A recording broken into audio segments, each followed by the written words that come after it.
পরিষ্কার ভাবে বলেছি যে ভারত বাংলাদেশের একটা আছে, সেই সম্পর্ক আপনারা নষ্ট করছেন। 71-এর মুক্তিযুদ্ধ, যার বিজয় দিবস আসছে, 16ই ডিসেম্বর, সেই বিজয় দিবসে প্রাক্কালে ভারতীয়দের যোগদান অবদান, ভারত সরকার, ভারতবাসী, ভারতীয় আর্মি, বিএসএফ এর অবদান, এটা আপনারা কেউ চেষ্টা করলেও মুছে ফেলতে পারবেন না। আমরা বলেছি কয়েক কোটি বঙ্গে যারা আছেন তারা ধর্মীয় উৎপীড়ন এবং দেশভাগের কারণে আসতে বাধ্য হয়েছেন।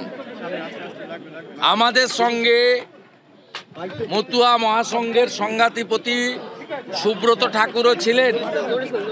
আমি বলেছি মতুয়া সমাজের স্রষ্টা পূজ্যপাদ ঠাকুর, হরিচাঁদ ঠাকুর, গুরুচাঁদ ঠাকুর ওড়াকান্দিতে জন্মগ্রহণ করেছেন। আমরা যারা এখানে উপবিষ্ট ছিলাম, ভিতরে গেছিলাম, ডক্টর শঙ্কর ঘোষ, শিখা চ্যাটার্জি, দীপক বর্মন, অশোক কীর্তনিয়া, বুধরাই টুডু, নিখিল রঞ্জন দেরা এবং সুব্রতর নাম তো আগেই বলেছি। আমাদের প্রত্যেকের সঙ্গে বাংলাদেশের বহু মানুষজনের আত্মীয়তার সম্পর্ক আছে, শুধু আমাদের নয়, কয়েক কোটি মানুষের। আমরা এর আগে মুজিব সাহেবের সরকার দেখেছি, বিএনপি আওয়ামী লীগের সরকার দেখেছি আমরা হুসেন মোহাম্মদ এরশাদের সরকার, আর্মি রুল।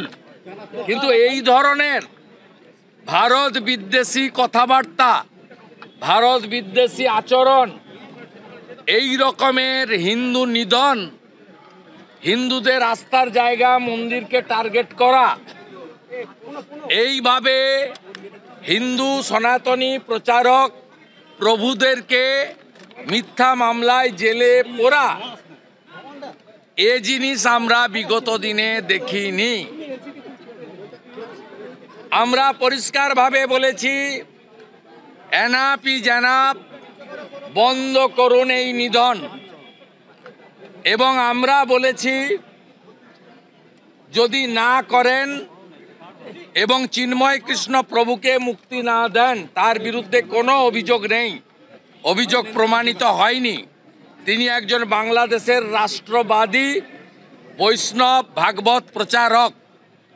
তিনি তার যত বক্তব্য আপনি আমি শুনেছি, তাতে তিনি বাংলাদেশের জাতীয় পতাকাকে কাঁধে নিয়ে সেখানে তিনি মুক্তিযুদ্ধের পক্ষে, আমার মাটি আমার দেশ, বাংলাদেশ ছাড়ছি না, ছাড়বো না স্লোগান দিয়েই করেছেন।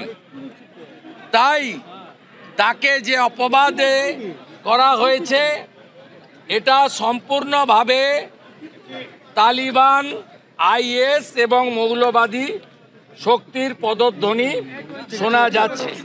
তিনি সরাসরি ভারতকে আক্রমণ করছেন। এই প্রশাসককে বলতে চাই, নুন আপনার আছে, আয়োডিনটা ভারতের। আমি শুধু একটা উদাহরণ দিলাম। আমি এখান থেকে দাবি করছি ভিসা 100% স্টপ করুন। আমরা প্রয়োজন হলে একদিন অপেক্ষা করে ভিসা দপ্তরেও যাব, এখানে ভিসা সেন্টারে। স্টপ, ভিসা দেওয়া বন্ধ করুন completely. Export import permit issue করা বন্ধ করুন। বাকিটা আমরা বর্ডারে করব সোমবার থেকে। বলে দিলাম, চিন্ময় কৃষ্ণ প্রভুকে নিঃশর্ত মুক্তি, হিন্দুদের উপর আক্রমণ, মন্দির ভাঙা বন্ধ করুন। আর এই ধরনের এই নাবালকদের, যাদের আপনারা ওখানে তত্ত্বাবধায়ক সরকারে বসিয়েছেন, এই নাবালক যারা মন্ত্রীর পদমর্যাদায়, তাদের এই ধরনের ভারত বিরোধী কথা বলা বন্ধ করুন। আর চিকিৎসা নেওয়ার জন্য করাচি আর লাহোরে যান, এখানে আসবেন না, পরিষ্কার বলে দিতে চাই আমরা।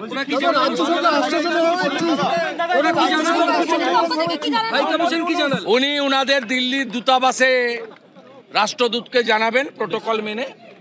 আমরা কালকে মেল পাঠিয়েছিলাম, সেই মেল উনারা এক্সটার্নাল অ্যাফেয়ার্স মিনিস্ট্রি ঢাকা বাংলাদেশের অনুমোদন নিয়ে আমাদের অ্যালাউ করেছেন 1+7। ঠিক একইভাবে আমাদের যে অ্যাগ্রিভনেস ওনারা রেকর্ড করেছেন, আমাদের বক্তব্য রেকর্ড করেছেন, আমাদের সাজেশন নিয়েছেন এবং ওনারা একই প্রোটোকলের ভিত্তিতে ওনারা ওনাদের দেশের সরকারকে ওনারা জানাবেন। এর বাইরে ডেপুটি হাই কমিশনারের করারও কিছু নেই। উনি কমপ্লিটলি জানাবেন, জানালে যেভাবে আমাদের অ্যালাউ করেছেন নিশ্চয়ই ওনারা আমাদের কথা শুনতে চান। ডক্টর মোহাম্মদ ইউনুস তার আত্মীয়তা এখানে আমাদের বর্ধমানে আছে, নিশ্চিতভাবে তার অনুমোদন ছিল। তারা এপারের বাঙালি হিন্দুরা সনাতনীরা কি বলতে চায় সেটা শুনতে চেয়েছেন, আমরা শুনিয়েছি। আমরা আমাদের কাজ করব।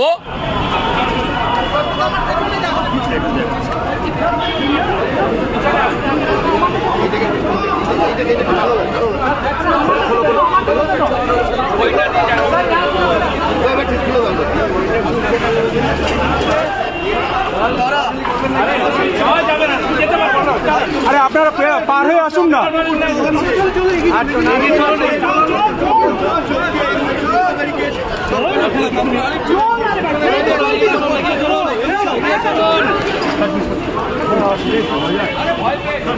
ভয় পাইছে, ভয় ভয় সম্পূর্ণভাবে ভয় পাইছে।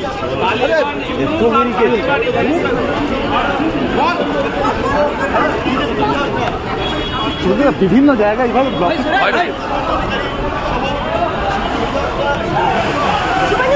পুলিশের ব্যারিকেড, সেই ব্যারিকেড ইউনুস ভয় পেয়েছে, তাহলে শেষ আপনারা কি একবারে বাংলাদেশে পৌঁছেছে? ইউনুস ভয় পেয়েছে।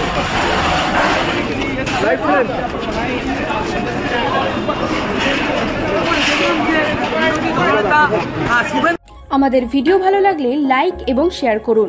কমেন্ট সেকশনে গিয়ে জানান আপনাদের মতামত।